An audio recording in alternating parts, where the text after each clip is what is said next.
Para po sa devotion natin na ito ay tinatalakay po natin yung katauhan ng ating Panginoon Jesucristo. Sino ba siya? Gaano kakasure sa iyong pananampalataya kay Kristo? So yung topic po natin ay subordinationism. Ito po yung maling paniniwala na si Jesucristo ay mas mababa kaysa sa Diyos Ama. So marami po tayong mga verses na tinalakay dito. Gusto ko lang po na lumalim talaga tayo rito sa bagay na ito. Marami pong mga relihiyon. Nagbigay po ako ng example dito, no? Sa Jehovah's Witnesses. Yung paniniwala po ng mga Jehovah's Witnesses, si Jesus, bagamat siya ay highest creature pa rin siya. Nilikha pa rin siya ng Diyos. Kumbaga siya lang yung pinakamataas. Iglesia ni Cristo, Jesus is human. Mormons, one of the three gods. Roman Catholic, Jesus is God-man. Protestant, Jesus is God-man. Pareho po sila naniniwala sa Trinity. So, dito po sa devotion natin na ito, nagbigay po ako ng maraming mga verses dito. So dito, yung nakalimutan kong verse, isusulat ko muna pala rito, no? Psalm 65, Psalm 45, verse 6 and 7. So dito po sa itong verse po na ito, Psalm 45, 6 and 7, lagay po natin dito para makita po natin. Yan. Ito po yung pinagkuhanan ng writer ng Hebrews. Your throne, O God, will last forever and ever. Ito po ang pinaghanguan ng Hebrews chapter 1 verse 8. But about the Son, he says, Your throne, O God, will last forever and ever. So, nag-uusap yung Diyos Ama at yung Diyos Anak.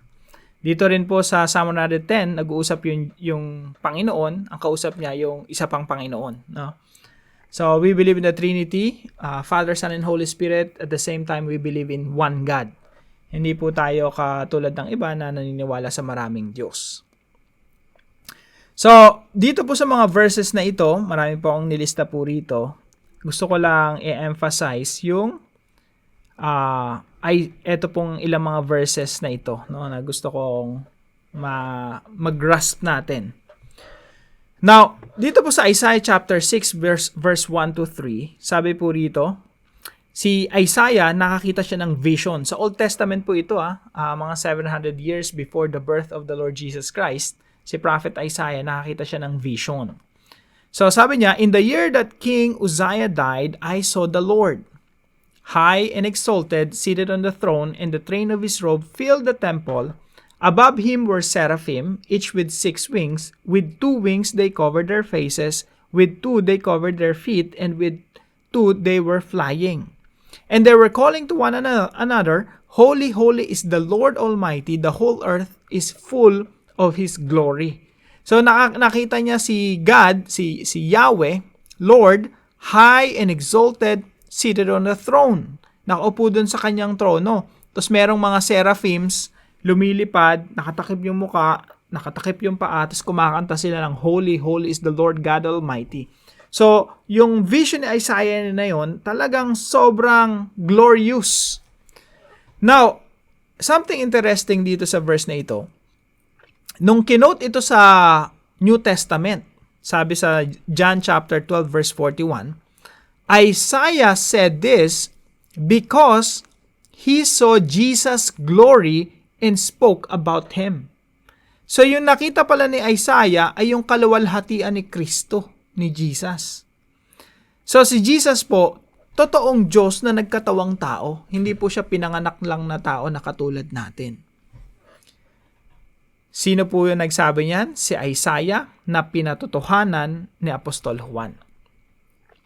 Kaya po dito sa John chapter 1 verse 1 to 3, sabi rito, in the beginning was the Word, sa simula't simula pa, nandun na yung salita, and the Word was with God, at yung salita po ay kasama ng Diyos, and the Word was with God. And the Word was God. So ano po sinasabi rito? Na yung Word, sa Greek po nito ay logos. Yung logos, nandun na sa pasimula pa lamang, yung logos ay kasama ang Diyos at yung logos ay Diyos. So, dito po napakalinaw, sa Tagalog po, no? Ang salita ay Diyos.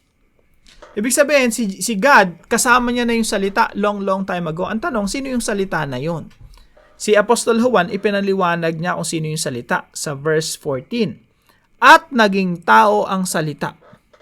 So, ibig sabihin, yung salita, si Kristo na nagkatawang tao. Nakasama na ng Diyos simula't simula pa. So, we believe in the Father, Son, and Holy Spirit. At magkasama sila long time ago pa, doon pa lang sa Genesis chapter 1. Pero of course, wala naman silang pinagmulan, no? Yung Diyos, walang naglikha sa kanila.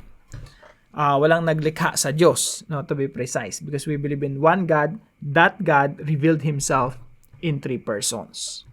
So, Colossians chapter 1 verse 15 to 17. Sabi dito, "The Son is the image of the invisible God, the firstborn over all creation. For in Him all things were created." Sa pamamagitan pala ni Kristo, nilikha ang lahat ng bagay. Things in heaven and on earth, visible and invisible, whether thrones or powers or rulers or authorities, all things have been created through Him and for Him. He is before all things, and in Him all things hold together. Sa pamamagitan ng Panginoong Jesucristo, nalikha lahat ng bagay. Ano daw yon? Heaven, earth, visible, invisible, thrones or powers or rulers or authorities. Lahat po ay nilikha sa pamamagitan ni Kristo at para kay Kristo. He is before all things, and in Him all things hold together.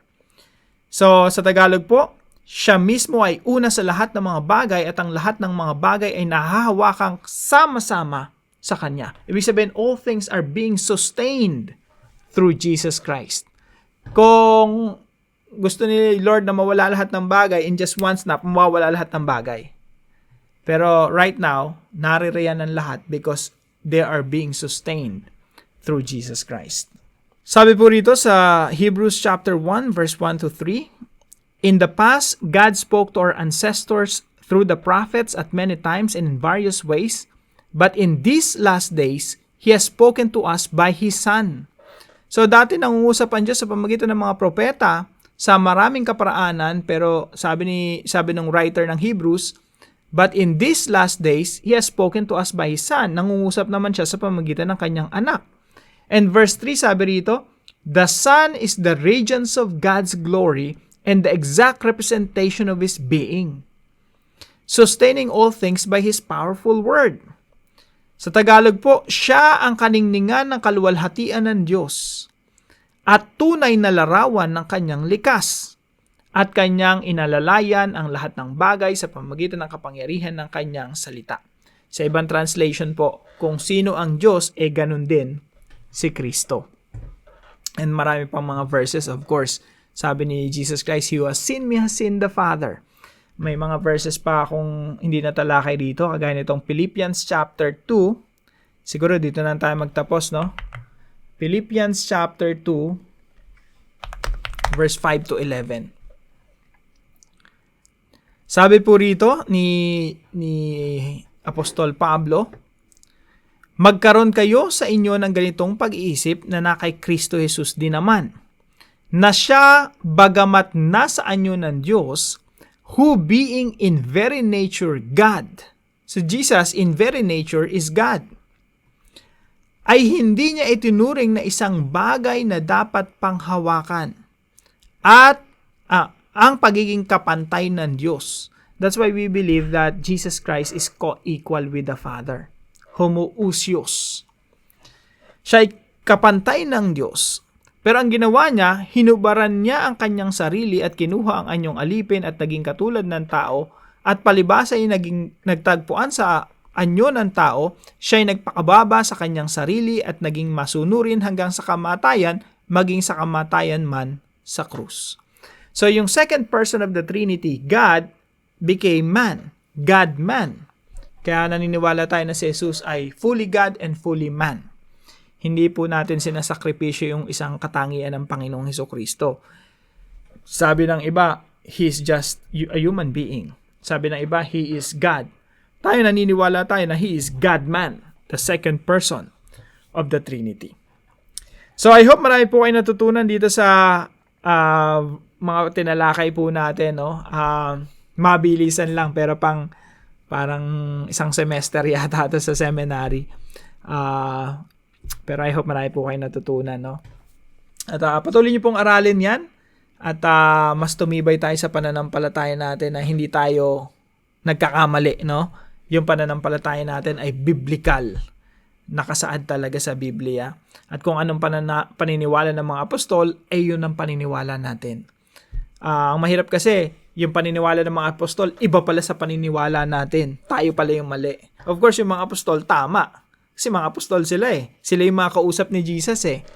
So, I hope tumibay yung pananampalataya natin dito sa discussion natin ito, pati sa devotion natin.